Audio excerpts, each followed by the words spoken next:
So BDK 1.0 has been a project for the last, I guess it's been about a year and a half to do a bunch of changes for BDK.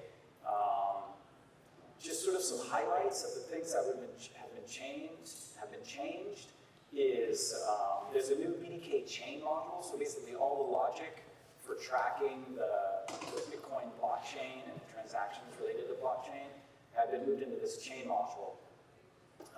So that's all of the tracking functions. And what I say about the chain module is a minimal dependency. So all you want to do is track the Bitcoin blockchain for your transactions. You can just use the chain module. You don't even need what we're now calling the wallet module, which separates out and kind of provides more of a friendly front end for common wallet features.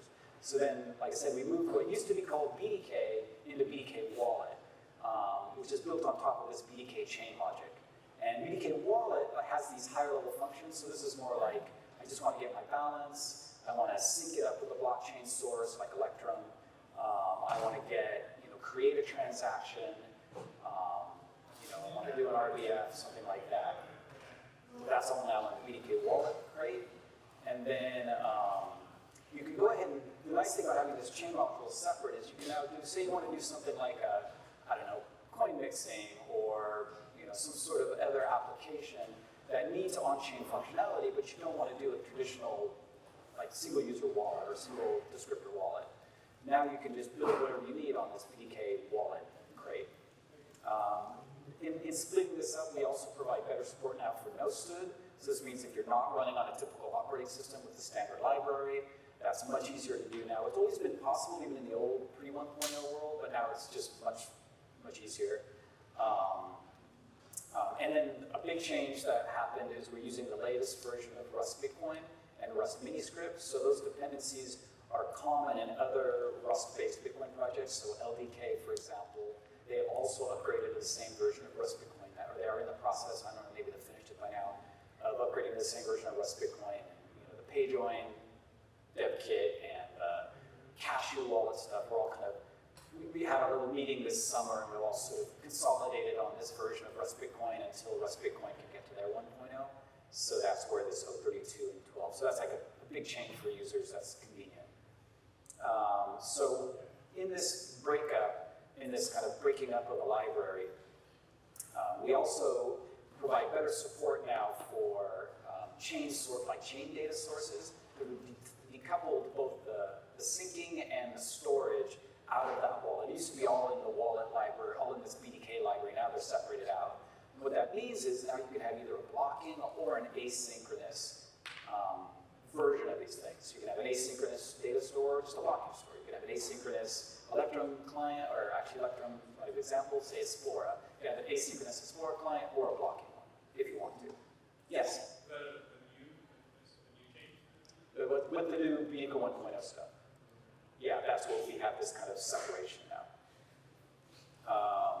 We also have some new changes to our existing ones. So the Electrum and the Esplora crates, as part of this 1.0 rewrite, or sort of redo, are now better performance. There was a lot of sort of kind of wonky stuff in the first version, so that's all now higher performance, and they have better error handling. So it used to be if you connected to an Electrum server or an Esplora server, and they were doing rate limiting, it would just fail. Well, now they'll just continuously retry it with an exponential backoff, so you're more likely, especially in the world of ordinals where there's a lot more traffic on those servers and they're being rate limited, you don't have to worry about that anymore with these BDK crates. There's a new experimental block by block RPC client. So it used to be that the way we were interacting with, if you just had a full node and you want to interact with it, was a little bit clunky. Now it's much more elegant. It'll basically just read all the blocks, every new block, it'll read from the Bitcoin Core RPC, and then it'll scan it, find all the transactions that apply to your descriptor wallet. I guess I should mention at the beginning, we're still completely descriptor-based, full support for SegWit, taproot, legacy, everything.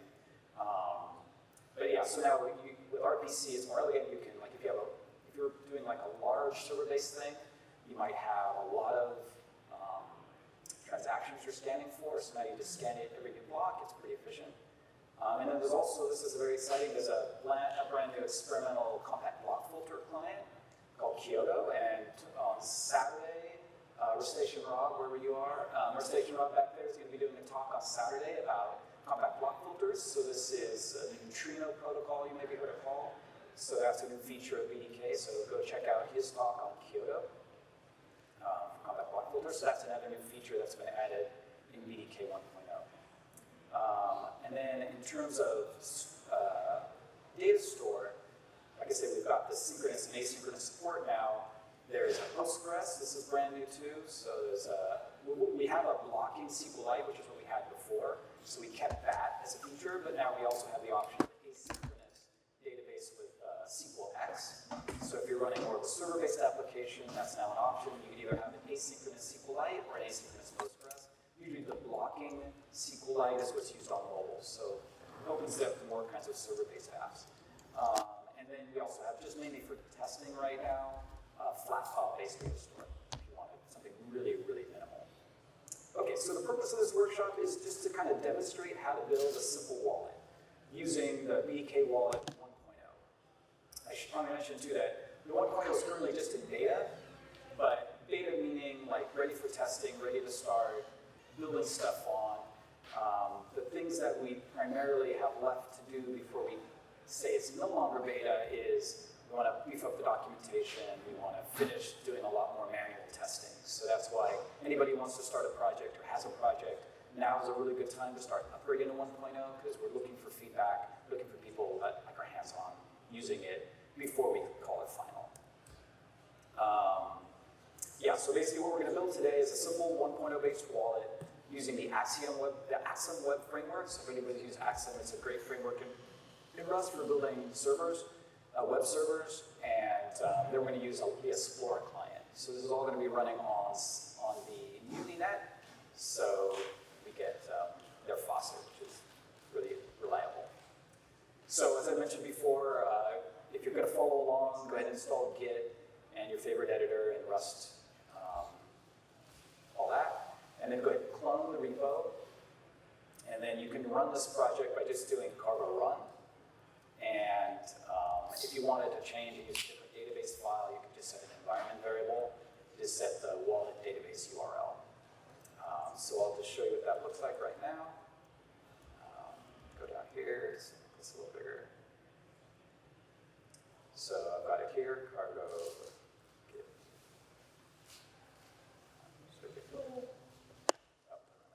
Anyway, it's already up to sync. Here's the cargo run. And you can see it starts up. So the way this wallet works, well, I'll walk through the code, but just give you a high level, is it just, if you have a file already, if you already ran it once, it'll create a random key for you. Actually, maybe I'll just start that. I'll just start from scratch here.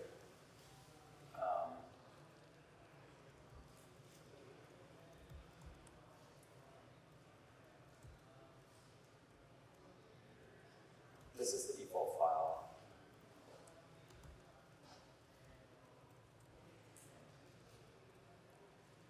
So this is one without a wallet file.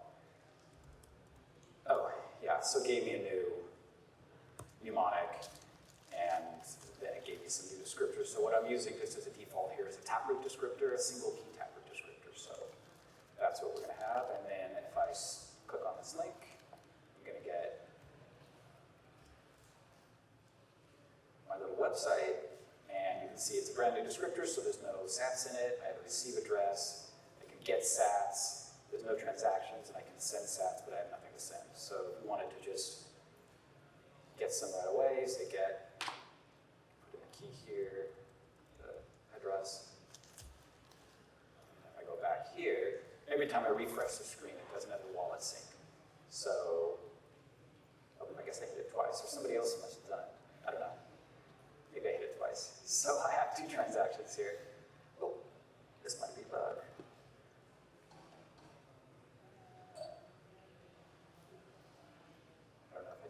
Or if I hit it twice. Anyway, so now I've got this and I can send it back, so I can send it back to 1,000. So here, 3, we'll set a little note there. Yeah, so there we go. Okay, so now we'll dig into the code.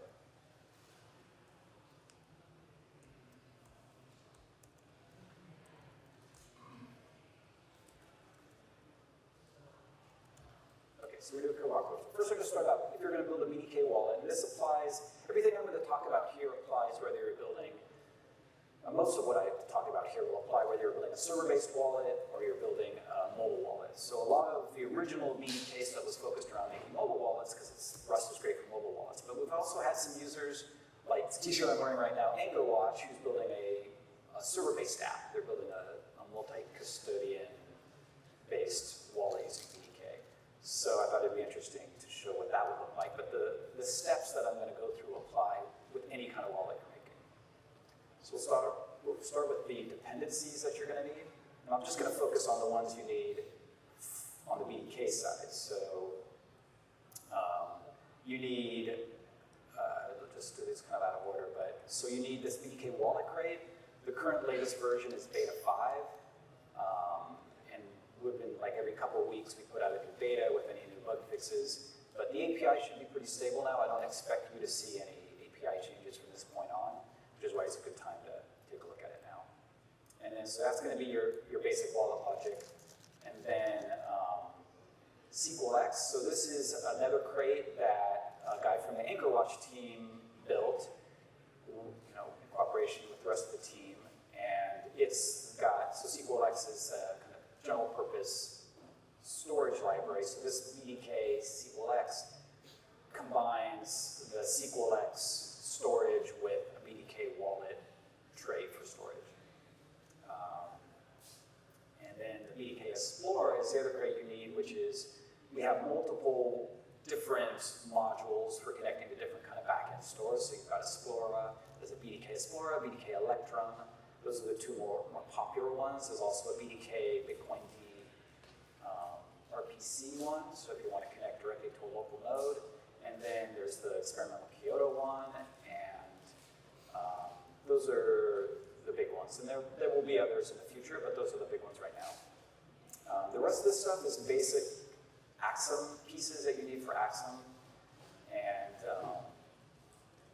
Tokyo. Axum uses Tokyo. So I won't go into all of those, but those are the basic ones you need prefixed with BDK. Okay, so now we'll jump into the main here.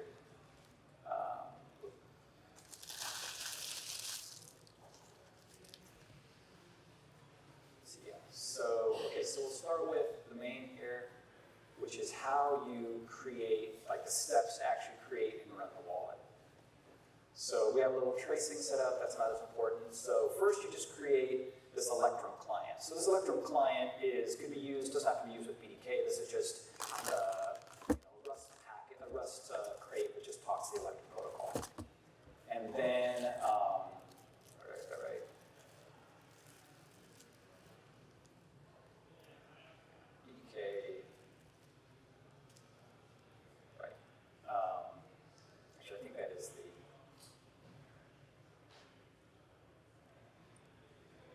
yeah, that's just the raw Electrum client.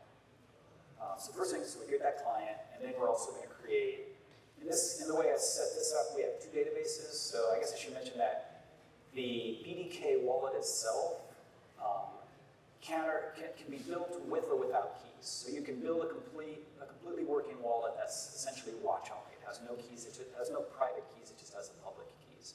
So what I did, since the wallet database itself doesn't store private keys, this is basically left to the user, because if you're on mobile, you're probably going to want to use whatever features the phone has for storing keys. If you're on a server, you might want to use, again, some special, more secure enclave or hardware wallets or something like that.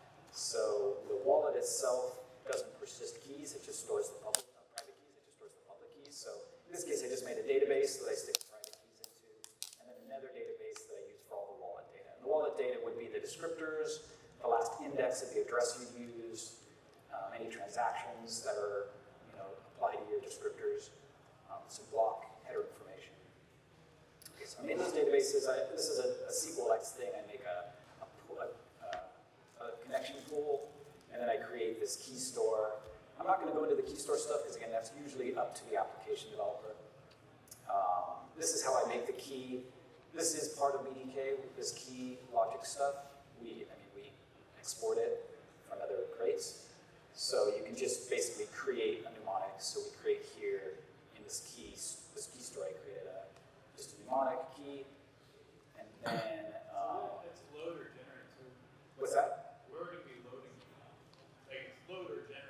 So I'm just storing it in a database right now. I'm just storing the keys in a database that I created. And like I said, that's kind of up to the app on how you want to manage your keys. A lot of apps, like if you're doing something like Unchained Caravan, you wouldn't have any keys in it. You would just have the public descriptors. So, which I think is going to be a pretty common case. Even if you've got a mobile wallet, you might want a mobile wallet that has no keys, that just has the public keys, and use hardware wallets or some tap signers or something. But for this example, I made my own little handled key store. Okay, so then I create a pool for the wallet database. This is, again, more of a SQLite thing. This store, though, is a BDK SQLite store. So this is like something we provide. So you have to make a database if you want to persist your wallet. You don't have to persist your wallet data even if you just want to create it on the fly and resync it every time. You're fully able to do that. Usually you want to, just for performance reasons, you want to store the data from your wallet. Okay, so here's where we get into making the, first we need an internal and an external descriptor. So here we have some macros for making common descriptors. So most of the time you want to use one of the bit standard, primarily if you're using single key wallets. There are these standards, like BIP86 is a standard single key taproot wallet. So using this macro, all I need to do is give it the mnemonic, this random mnemonic that I either stored or generated, and it'll just give me the descriptor, and it'll give me this key map, which is just the map between the public and the private key. So I do that both for the external and the internal. So now when I make my wallet, so here we get to the meat of it, we say, okay, wallet, and then load. So first I'm just see if I have a wallet saved already. And I'm giving it my external and my internal descriptors. Those are already stored in the file, so what I'm really doing here is two things. I'm validating that the descriptors I'm expecting to get are the descriptors that are stored in that file. And then I'm taking the key map that I generated, either loaded or I generated, and I'm giving it those private keys so that I can use this thing, which is extract keys. So I'm extracting the keys, so I'm creating descriptors that have private keys, and then I'm extracting those keys into the wallet. So basically saying I want a wallet that is able to do signatures, that's able to actually sign for stuff. So, and that's optional, like I said, you can do it or not. You can just skip this step of the wallet builder if you don't want to do that. I check, verify the network is the network I'm expecting, and then I say load it. Now what could come back from this is it could come back and say, well, there could be an error, but assuming there's no error, it's possible that there is no wallet. It's going to come back with the loaded wallet is none. It's like, okay, well, if the wallet's none, then I'm going to, instead of doing a wallet load, I'm going to do a wallet create. So this would be like the first time when I just reran it. In that case, I give it a descriptor for the internal and the external and the internal again. Probably we should fix our naming a little here. We call it change descriptor, which is your internal.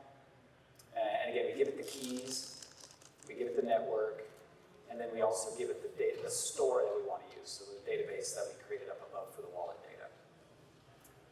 Okay, and then at the end of this, we either loaded it or we created a new one. We end up with a wallet. The next step, so this is more of an axum thing where you could have for every HTTP call, you could have some sort of app state. So in this case, we're just sticking the wallet in the app, two things, the wallet and the database store for the wallet. Those are basically our whole app state. And then the client is the Electrum client. So, okay, so we got all that in our app state. And then we just have a single route. We just have one page on our web page. And on get, it calls this home template, and on post, it calls this spend template. We'll get into that later, but it's not as interesting. And then we just specify this state, which has our wallet, our store, and our client. And then we just start the server.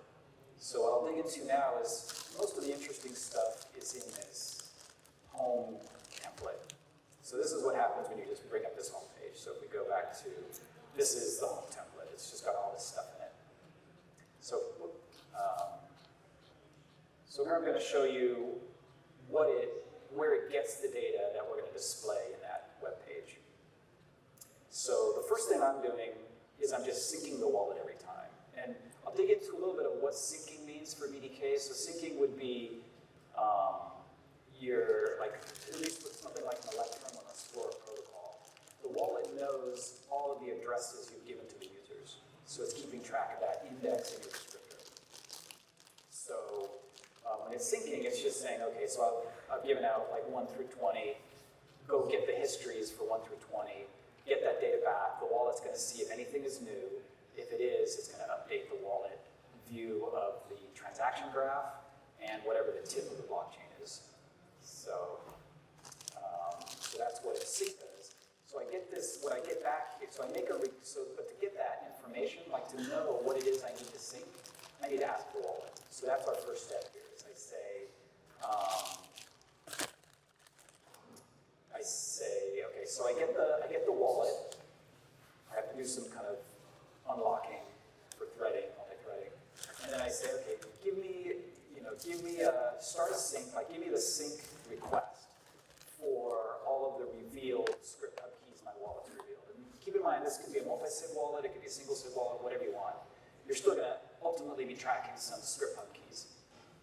So then I get that sync request, and then I just go to this client, and I say sync. So I'm giving it that request, giving all the SPKs I care about, and then I get back a result. So the result is just going to be all of the data the wallet cares about.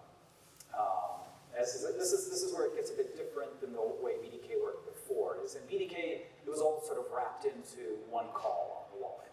Now we've separated it, where you separately, like you could basically, and in fact I do in this case, I can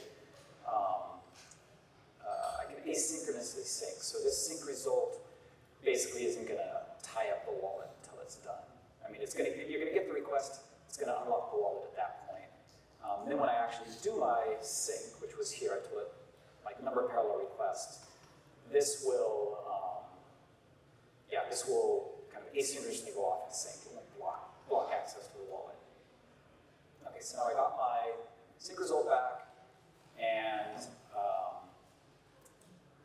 after I've synced, so there's two ways you can get new addresses to give to your users. You can either say, just give me a new address every time, which is great if you've got like a mobile wallet or a wallet where you're controlling who requests those addresses. But if you don't have that kind of access, somebody could just expose all of your addresses by just calling it a loop. So we have this other way of getting new addresses, which is getting unused addresses. So we apply our sync results, so we've updated whatever the current state of the wallet is, and then we get the next unused address. So all it's going to do is it's going to check the address and see if there's any transaction history on it or not. If there is transaction history, it's going to move the index to the next address. So you're always going to just get the next unused one, and that's kind of nice for something like this. Is going to be sort of a web faucet. You don't want somebody just requesting all the addresses and causing you problems. And then a thing to note is after request addresses, you really need to, so two things. We've synced, so we've added that sync data to our wallet, and we've requested a new address. Both of those things change the internal state of the wallet, or could change the internal state of the wallet. So you always need to, as a separate step, store the current state. So the way I get the current state from the wallet, the way I do that is I just get the wallet, and I have the store, so the database, and it is say persist async, and you can either persist or synchronously or asynchronously. In this app, it's all asynchronous. I give it the store where I want to do the persisting, and it'll persist it. So now you've saved it to the database. And in this case, I'm just returning my, I don't want to, this is important, especially you're doing like a production thing. You don't want to show the user that address that you've just generated unless you're sure it's been persisted, because you don't want to give it away twice. So it's really important that you figure out what the new deposit address is, and then you persist it. Confirm that persisted before you show it to the user. So that's what we're doing in this case. We persist it, then we return it, and then it's going to later on get shown to the user. Are you persisting? We're persisting to a local database. Yeah, so this step here, this store object is, in this case, it's a SQLite database that we set up earlier. And I'm basically telling, and because of the way the API is designed, you could theoretically store it multiple places. Like where you could take and persist it, take this update and persist it, to X, whatever the database is, but generally it's just going to be a single database. Okay, so now what we're going to do is, now we've got the wallet synced, we've calculated what the next deposit address is, if it changed at all, and then you just want to get a list of transactions. So we just say wallet, transactions. I created a little bit of, we might add this, we've had some debate within the team of what to do with the output of this call, because it's pretty much, it's pretty basic information. It doesn't give you some things it doesn't give you. So I'll show you the things it doesn't give you. So it doesn't give you the sent and received amounts, and it doesn't give you the fee, the actual fee, or the fee rate. It just gives you the transaction. Like it's literally just a Bitcoin transaction. So it's common when you're showing this to the user that you want to calculate those values. So like I said, we had a little bit of debate within the team on whether that should be part of the library or that should be part, some people can cook up on their own. It might be common enough that we add this little transaction detail helper code, but I'll show you what it does right now anyway. So in that transactions call, we got just a basic Bitcoin transaction from our wallet. And so here I'm just getting that transaction ID and the full transaction. And then we have a helper on the wallet that gives you the sent and received amounts from the perspective of your wallet. So that's what this calls, sent and received. We get those two values. It gives it to you in the amount type. So we're trying to, there's a change with the BDK 1.0 stuff is we used to just return a U64. Now we actually return an amount, and from that amount you can format it different ways. It's more type safe, all that good stuff. So we do the same thing with calculate fee. So we give it the transaction, we say calculate fee, and it'll give you a fee rate, and it'll give you an amount. That's just the absolute fee, so it gives you an amount. You can also get the fee rate, and the fee rate is another type. It's the fee rate type from the Rust Bitcoin library, so it's again more friendly. And then the other thing usually you want to know when you're showing your users a list of transactions is this confirmed or not? And if it is confirmed, what block is it in, or potentially how deeply confirmed it is. So that's the other thing we can do is we can take, what do we do here? So we got our wallet transaction. Yeah, that's what we got passed in here. So you can also, this wallet transaction type, well, I won't get into all that, but it's basically, it has two things. It has both the transaction and the confirmation information. So what I'm doing here is I'm just pulling out the confirmation information. So I've taken the wallet transaction structure and just asked for the chain position, which gives me this structure. So that's what this little helper does. It just returns all these details about the transaction. Okay, so now we can go back here.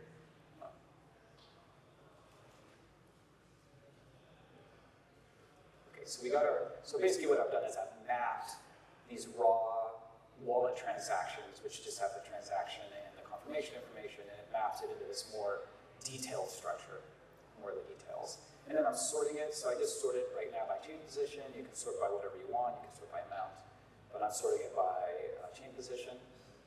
And what's nice, part of this comes from Rust Bitcoin, and part of this comes from BDK, is a lot of the common operations you would expect, like being able to compare two transactions based on their position.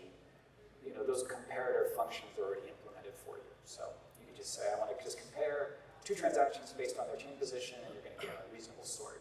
You're going to get the sort you expect.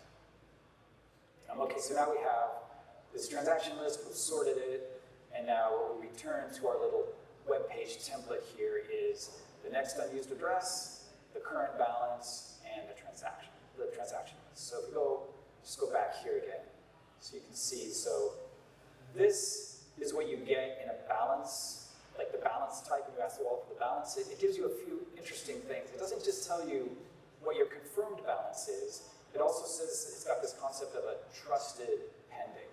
So if people are confused about what that is, trusted pending would be my change. So I'm trusting it because I created that output, and it's not confirmed yet.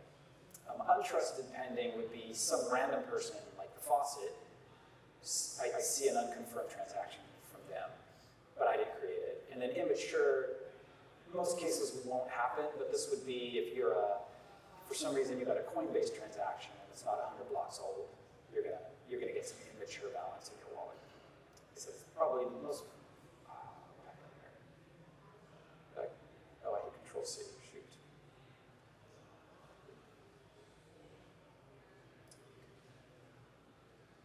Okay, you can see everything's confirmed now too.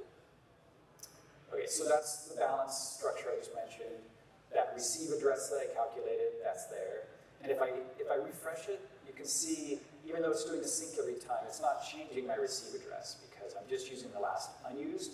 If I go ahead and let's get some more sats, you can see this one ends in 3CYK.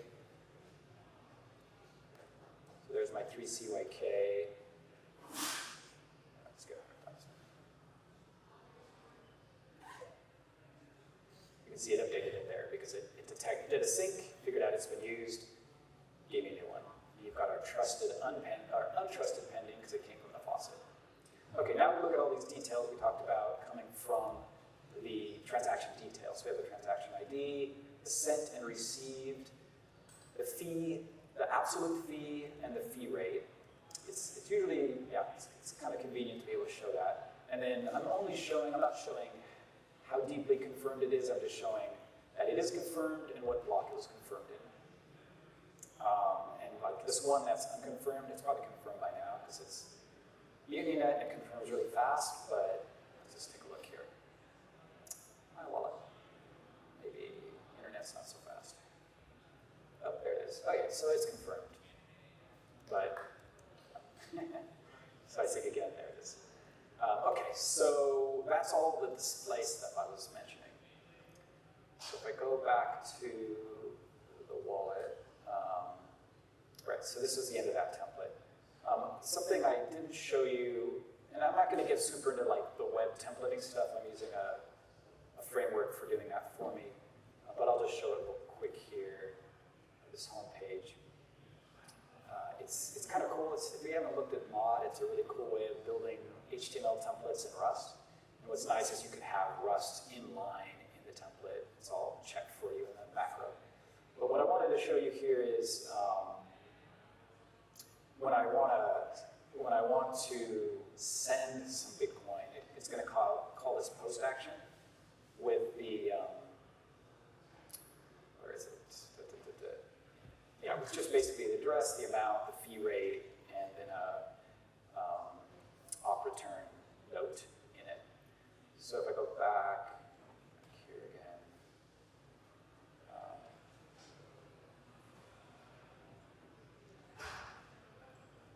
Okay, so this is what happens. Basically, so we've already looked at now what we do when we want to just get information out of it, like create the wallet and then get the current status information out of the wallet. Now, what if we want to make a spending transaction? Like that's a pretty key thing to do with your wallet. So what I do is I got all of these inputs, so the amount and the address and all that kind of stuff from my web page form, and I'm just passing it down here. I'm doing some sort of basic conversion, so I'm converting from, like a U64 sats amount into a amount structure. So these are all the validations you'd have to do as an app developer, is make sure your inputs are good. Assuming we did all that, we take our wallet object again, our wallet structure, and it's a bit of a two-step process. So the first thing we're going to do is we're going to make a transaction builder. So the transaction builder is got all of the, it's like it's a builder pattern for making transactions. So first I create the builder, now I've got my builder, and then I add my recipient. Theoretically, you could have multiple recipients. I'm just adding one at this point, so say you're doing a batch transaction. You could say send it to this address with this script hub key, these different amounts if you wanted to. And then I set the fee rate. And in this case, I'm doing this add data, which is I'm just doing an op return.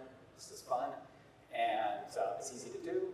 So we get our add data. Some of the other things that I'm just going to show you, I didn't do that in this example, but some of the other things you can do is you can change like which coin selection algorithm. You can either make a custom coin selection, or you can use one of the 3 that we have.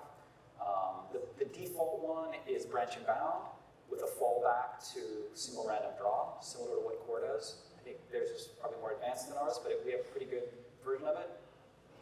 You can also just only do single random draw or do FIFO, so first in, first out. So there's various options you can do there.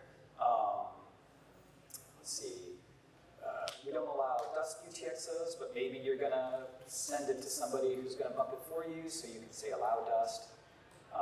We have different, let's see, if you're using a descriptor that has a time lock on it, you might want to say, you kind of have to tell it what the current block time is when you're making a transaction, because you might have one policy in your descriptor that requires a time lock and one that doesn't.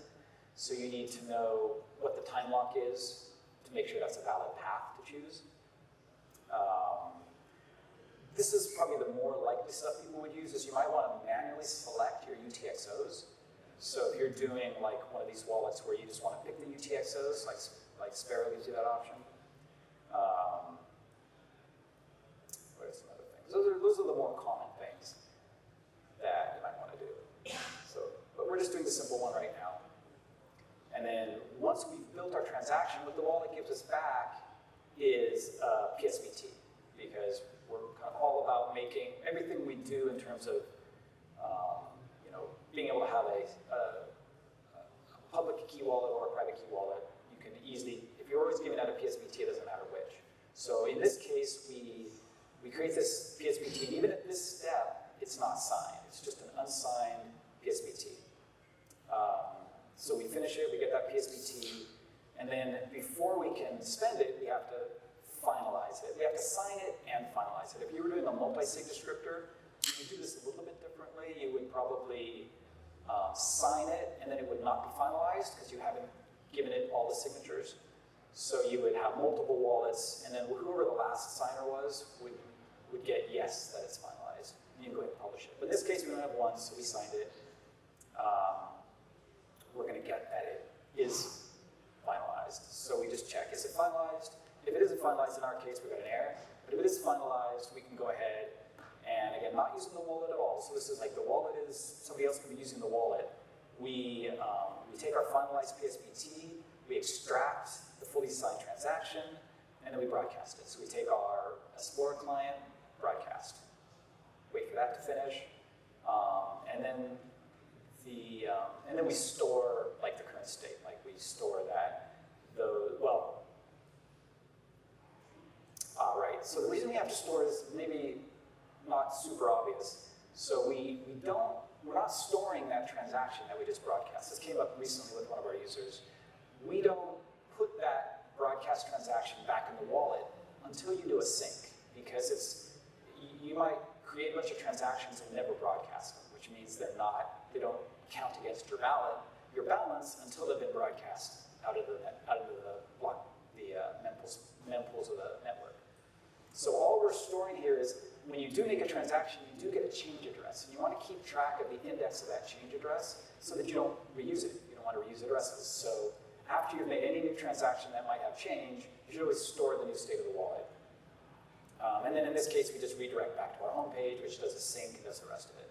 So I'll just show what that looks like, and then we can move on to the fun part here. So let's just say,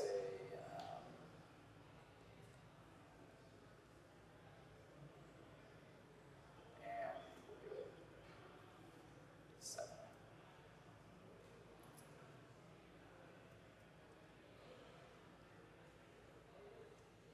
Okay, so there we go. It's unconfirmed, probably 30 seconds or so that will confirm. And if we go look at it on mempool again, you can see the details. And somewhere in here is our awk return, because it's here. Somewhere you can see the message I put. Oh yeah, there it is. There it is right there. It's kind of small, but yeah, so we got it on there. Okay. So that's everything. That's like the full round trip.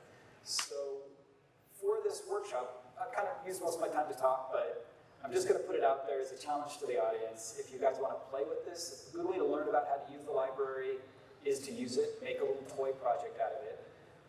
The way I envision this project is it could get turned into a faucet. As I was explaining that to Jose, where Jose's sitting over there, he told me that his company already built a faucet using BDK 1.0. So I'm going to also link to that if anybody wants to see a completed faucet. But for educational purposes, it's still worth doing some things on your own, kind of taking this, and I'll show you what I come up with. So, okay, so we did the code walkthrough. So what I'm proposing here is now it's sort of a pick your own adventure. If you want to take this base code, this base faucet, and you want to just play around with it, learn how the API works, you could do some small things. You could, right now we're displaying things in sats. You could try displaying it in Bitcoin, very easy to do. You could, maybe make a call out to mempool space and convert the Bitcoin to dollars. Right now, we're only showing the list of transactions. We also have a call where you can get the UTXOs off the wallet, so you can do that. Anybody that likes CSS and HTML, you could make the whole templates prettier. Right now, let's see. So right now, it's going to give you an error. It's going to give you an ugly error if you try to make a spending transaction with more Bitcoin than you have in your wallet, so you could do something there. Some people have asked us if we're going to support testnet 4. We will support testnet 4, but it's not currently in the library, and it probably won't be in the 1.0 library because it's not, I'm still not convinced they're not going to change the Genesis hash. So until it's like in core, probably won't do it. But we still have an option that you can make a wallet with a custom Genesis hash. So that could be your custom signet, or it could be you could take the testnet 4 Genesis hash and create a wallet with that. So if you wanted to play with testnet 4, you can do that today. You just get the Genesis hash, create your wallet with that. Right now we're using Esplora, but you could use Electrum. That'd be interesting. You could try, if you're interested in Postgres, you can switch to the Postgres client, and maybe just do a simple CAPTCHA. That'd be not really BDK related, but it might be a way to just play with the code. Some medium-sized things is you could allow people to choose the UTXOs that they're going to spend. That's a pretty common wallet feature that you might want, so you can play with how that works. We have a lot of customization you can do there. You can either say, only use only use these UTXOs, or use these UTXOs for sure, but if you need more, grab more. Or you could say, never use a certain group of UTXOs. So like say you want to mark, like Sparrow does this, where you can mark really small transactions as dust, and then you never spend those. So we can do that also. You can just say, have a blacklist, a whitelist, or sort of a combination of a whitelist and random. So that might be a fun thing to do. You can play with Kyoto, so you can go to the Kyoto project. And it's experimental, but it's still totally ready to use. You can sync the wallet with it. Rob over there has done some tests this way, so if you're interested in compact block filters with BDK on-chain, maybe you can do a proof of work CAPTCHA. As it turns out, Jose's project has already, in their version of the BDK 1.0 faucet, they've already done a proof of work based CAPTCHA, which I think is very cool. So if you want to see how that's done, go to their project. Maybe you want to add it here. Some really large things, and I say large, but it's more just bigger pieces you have to kind of play with. There's a Rust-based PageJoin project that's already has some sort of preliminary integration. So if you wanted to make a faucet that also supported PageJoin, so you could test PageJoin with the faucet, you could add that. You could try just implementing your own database storage engine. If like you're an enterprise, you have something other than what we support. One example might be REDB, which is a fully Rust-based store, key value store. Or maybe you want to do something with a Nostrovot. I don't know, so I integrate that somehow. There's random ideas. Yeah. I was going to ask about PSBT. PSBT. Passing around PSBT. Yeah, so everything that comes out, if you go back to the code, the question was about PSBTs. If you go back to the code, it defaults to PSBTs. Like you can't not use PSBTs. So when you, where is it? When I signed the transaction down here in the spending path, basically I built it and then I signed it. And when I signed it, I got back,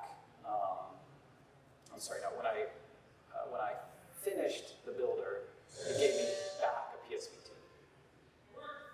So like if you want to start a PSBT, so that would take inputs from different We just want to sign it Or you want to create it when you start a PSBT. Like, so you got page join, for instance. Like, Right, so the you page join, want to take multiple inputs. right, so if you're doing the page join thing, it has its own way, it has its own like protocol for, I think it requests a PSBT initially from the person you're paying, Yeah. and then you, or maybe it's the other way around, maybe you present a, I think you present a, I don't remember exactly how the page join protocol works, but it's all PSBT based also. So in that case, what you would probably do is I think you come up with a proposal PSBT, they might alter it, you get it back, and then you would just take the wallet and just sign it, for instance. Like at the very end, you're still gonna get PSBT and sign it. Yeah, Then I think you can add form UTXOs to add UTXOs to their PSBT. or if you're building a PSBT, you can add a form UTXO to it. You mean like you're- another UTXO? You want to take, you want to take their, I think is that what you're asking? You want to just add because usually, at least the way the page join crate works is it kind of does that for you. So there's a PSBT structure, and I think they add the, UTXO from the merchant side, basically, and then you have to sign it. And then, is there any way internal to BDK Wallet to add labels to transactions? Labels. So we've got a couple requests and a couple like initial PRs on that. I feel like I'm a little still on the fence on whether it belongs in BDK or not, because there are a lot of ways to do labels. There is a standard for importing and exporting labels, but how you actually treat them within a application, I'm still not 100% sure, because there's a lot of things you can label, for one thing. You can label transactions, UTXOs, different parts of your wallet can be labeled. And like we have one user who's building a Python-based sort of desktop wallet, and he does labels with categories. So it's not just a simple text label, it's a categorized hierarchy of labels. So he just, and you could do that, like he's doing it by having labels on the side. We can still, like if you want to say filter a transaction and only spend post-mix labeled stuff, you could go and get all of the, the transaction with all the UTXO IDs from your label module, and then feed that into your transaction builder and say, include, like spend only these, or exclude only these, or whatever. So that's kind of, I'm sort of thinking about it. I think it would still be useful probably to think about more like there might be, maybe we need to provide like a trait where somebody could, if they implemented this trait, we could somehow integrate it with the wallet, but it's a good question. It's sort of still open for discussion. So if you want to check, there are some issues open on our repo about labeling, so a good place to go and comment if you have opinions one way or the other. And that's kind of part of this whole presentation. I'm looking for people that are interested in using BDK and want to provide feedback about features that are missing or features that are like not super helpful or missing. Again, it may not make it into the 1.0, but we're going to have a 1.1, 1.2, or like non-breaking feature releases after this. And we're already starting to talk about what we're going to put in 2.0. And I didn't put it in the slides because 2.0 is, still kind of up in the air, but we have some ideas already about what 2.0 will be, and it'll be basically taking what we did in 1.0 and breaking things out even more. So an example of that would be the transaction builder right now is integrated with the wallet. I think we're pretty sure that for 2.0, we'll completely extract the transaction builder. So the transaction builder will be its own standalone module, and part of the reason we would do that is because we've gotten requests from people who they're doing something else, and they just want the transaction builder. They don't want the rest of the wallet features for some reason. So that's one thing, take out the transaction builder. The other thing is we've gotten requests to just completely take signing out of the wallet. And signing is already being done, or can be done, with the Rust Bitcoin PSBT, and the mini-script has a planning module. So we could take that out of the wallet. So the wallet is really just going to be more about balances and UTXO management, stuff like that. So extracting the signing and then also extracting this planning module I mentioned from mini-script. If you have different spending policies in your descriptor, right now the way we do it is when you're building your transaction, you say use this policy or use that policy. It's not super easy to use. The way the new Rust mini-script planning module works is much better. You just say, I have these keys, and this is the current block height, or the current clock time, or the current block time. This is what I have, this is the state. You pick the best policy you can find. And for 2.0, that's how I want to do the policy path stuff. So that's another 2.0 kind of thing. But we might even be able to squeeze some of that as experimental in like a 1.x, so you could either sign and build your transactions with the wallet, or you could use miniscript policy module to do it. And then we'll just, like you can use policy module to build the PSVT and we'll sign it, or you can, build it with the wallet and then build it with the wallet and then sign it with the Rust miniscript signer. So stuff to play with there. Any other questions? Yeah. Oh yeah, thanks for bringing that up, bindings. So the question was about, do we have bindings for other languages? We do. Some amazing bindings for Python, for Python, for Kotlin, and for Swift. So that's where we have our best support right now. We also have Flutter bindings provided by kind of another side project. And I think that talk is maybe tomorrow or Friday about Flutter bindings for BDK. Bitcoin Xavier has a little team working on those. So those are our 3 ones. I know we've gotten some requests for like .NET, and that's possible. We just don't have anybody that's .NET that knows any of that. Were there any particular languages you were interested in? Which one, Python? Yeah, we have good Python support. Like I said, we have a guy, I forgot you guys remember the name of his wallet? Python?